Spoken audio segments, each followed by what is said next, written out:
Everyone, welcome to my class. तो आज हम लोग हिस्ट्री का 6 chapter new question and ideas के बारे में पढ़ेंगे।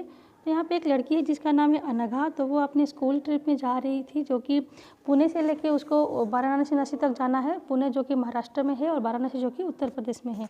तो अनघा की मदर जब उसको ट्रेन में सीअप करने के लिए आई थी, तो वो आप उसके टीचर को बोली थी कि जब उनको ट्रिप के लिए ले जाया जाए तो उनको बुद्ध के बारे में भी ज़रूर बोला जाए और उनको सारनाथ जो प्लेस है वो भी दिखाने के लिए लेके उनको दिखाया जाए। तो यहाँ पे जो बुद्ध का नाम है वो कौन होते हैं, आज बढ़ेंगे उसी गौतम बुद्ध के बारे में, the story of the Buddha. तो Siddhartha also known as Gautam, the founder of Buddhism, was born about 2500 years ago. तो गौतम बुद्ध का जो रियल नेम है उनका नाम है सिद्धार्थ। तो बचपन में उनको सिद्धार्थ बोलते थे, ऑल्सो नोन एज गौतम, और उनको गौतम भी बोलते थे क्योंकि उनके जो मौसी थी उनका नाम था गौतमी, और उन्होंने उनको जो बचपन से पाला था बोल के उनको उनके नाम के हिसाब से गौतम बोला गया। तो he was the founder of the Buddhism, जो कि बुद्धिज्म के फाउंडर है, जो धर्म है बुद्धिज्म, उनके वो प्रतिष्ठाता थे। तो वो आज से 2500 साल पहले जन्म हुए थे। तो this was the time of rapid changes in the lifes of the people. तो ये वही टाइम था जो कि लोगों के जीवन में बहुत ज़्यादा रैपिड चेंजेस देखने को मिल रहा था, जल्दी जल्दी बदलाव देखने को मिल रहा था, जो कि तुम लोग चैप्टर 5 में पढ़ेगी। कैसे कुछ राजा जो कि महाजन पद में हुआ करते थे, वो लोग अपने पावर को ग्रो करने के लिए जो सेक्रीफाइस किया करते थे, या फिर वो फट से ज़्यादा पावरफुल बन जाते थे। तो और ऐसे ही बहुत सारे न्यू सिटी भी डेवलप हो रहे थे, बहुत सारा लाइफ जो था वो चेंज हो रहा था, जो विलेजेस था वो चेंज हो रहा था। तो ऐसे बहुत सारे थिंकर्स थे जो कि इस चेंजेस को समझने की कोशिश कर रहे थे कि जो चेंज हो रहा है वो किस लिए हो रहा है। They also wanted to try and find out the true meaning of life. तो वो जो थिंकर्स थे, जो स्कॉलर्स थे, वो ये भी समझने की कोशिश कर रहे थे जो लाइफ का असली मीनिंग है, असली अर्थ है वो क्या है, मतलब लाइफ मतलब क्या है। So the Buddha belong to a small gana known as the Shakya gana. तो गण और संघ के बारे में तुम लोग चैप्टर 5 में पढ़े हो। तो उसी गण और संघ से गौतम बुद्ध बिलोंग करते हैं। उनका जो गण का नाम है वो है शाक्य गण, एंड वाज ए क्षत्रिय। तो वो एक क्षत्रिय क्लान से बिलोंग करते थे। तो when he was a young man he left the comforts of his home in search of knowledge. तो जब गौतम बुद्ध बहुत छोटे थे तो वो अपने जो घर का जो राज प्रसाद था उसको वो छोड़ दिए थे और जंगल में वो चले गए थे जीवन के अर्थ को तलाशने के लिए। He wandered for several years meeting and holding discussion with other thinkers. तो वो बहुत सालों तक जंगल में भटकते रहे, बहुत सारे लोगों के साथ वो घुले मिले, उनके साथ मीटिंग किए, डिस्कशन किए, and he finally decided to find his own path of to realisation and meditated for days on end under a peepal tree at Bodh Gaya in Bihar.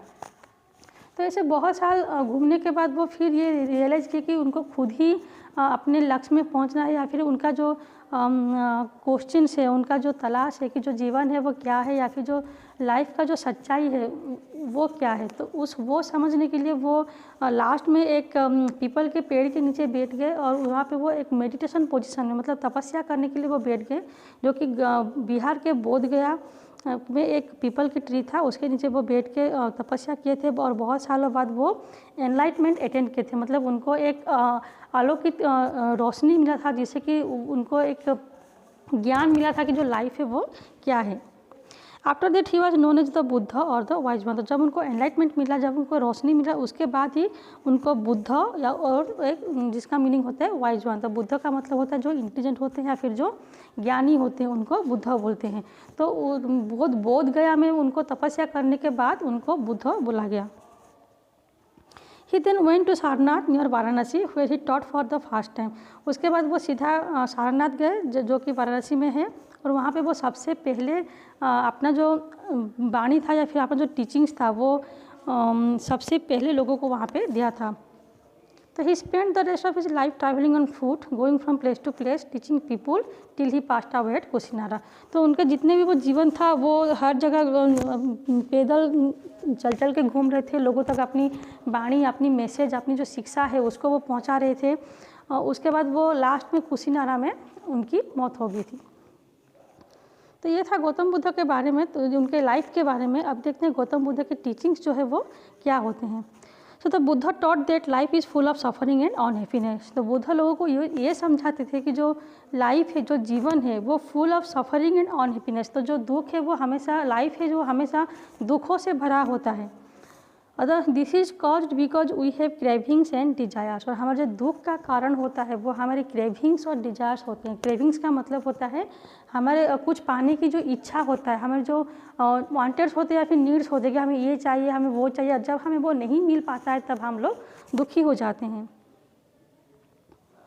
Sometimes even if we get what we want we are not satisfied. कभी कभी हमें जो कुछ मिलता है उसे लेके हम संतुष्ट नहीं होते, हम उससे और बेहतर चाहते हैं और उसी वजह से हम लोग हमेशा दुखी रहते हैं।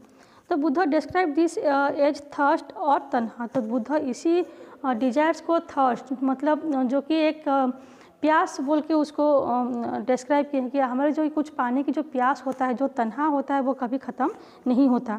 ही taught that this constant craving could be removed by following moderations in everything. तो ये जो पाने का जो इच्छा है हम उसको कैसे दूर कर सकते हैं, फिर उसको कैसे हम लोग कंट्रोल कर सकते हैं, जब हम हमारे जो मॉडरेशन सभी जगह पे एक मॉडरेशन जो होते हैं उसको अगर फॉलो करेंगे सभी जगह पे, तभी जाके हम लोग अपने डिजायर्स को कंट्रोल कर पाएंगे। He also taught people to be kind and to respect the lifes of others including animals. तो वो हमेशा लोगों को दयालु बनने के लिए बोलते थे, चाहे वो कोई पर्सन हो या फिर कोई एनिमल्स हो। वो किसी को भी ना मारने के लिए बोलते थे या फिर किसी को भी दुख ना पहुँचाने के लिए बोलते थे। Also respect the lifes of others, हमें दूसरों की जो लाइफ है उसको भी सम्मान या फिर रेस्पेक्ट देना चाहिए। He believe that the result of our actions whether good or bad affect us both in the life and the next. तो उनका ये भी मानना था कि हम जो भी काम करते हैं चाहे वो अच्छा हो या बुरा हो, तो जिसको हम लोग कर्म बोलते हैं, तो अगर हमारे कर्म अच्छे होते हैं तो हमें उसके रिजल्ट भी अच्छे मिलते हैं, और हमारे जो कर्म बुरे होते हैं तो हमारे रिजल्ट बुरे होते हैं। तो हमारे जो कर्म के हिसाब से हमें कोई भी रिजल्ट मिलता है, चाहे वो इस जन्म में हो या फिर अगले जन्म में हो।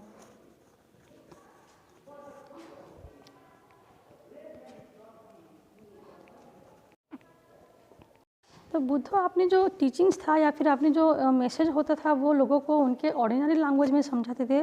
तो उस समय जो कॉमन लैंग्वेज था लोगों का उसको प्राकृत लैंग्वेज बोलते हैं।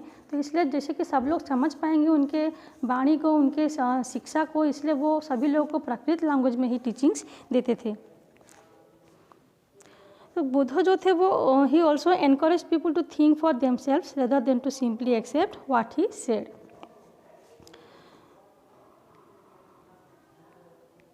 तो ये भी समझाते थे लोगों को कि उनको जो अच्छा लग रहा है वो उसको सुने, उनके वो करे जो उनको अच्छा लग रहा है, ना कि बुद्ध जो बोल रहे हैं उसको ही वो एक्सेप्ट करें। तो देखो यहाँ पे पिक्चर में एक बुक में एक पिक्चर दिया है जो कि स्तूपा ऑफ द सारनाथ, जो सारनाथ का स्तूपा है ये, जिसमें कि गौतम बुद्ध ने सबसे पहले अपना टीचिंग्स दिया था।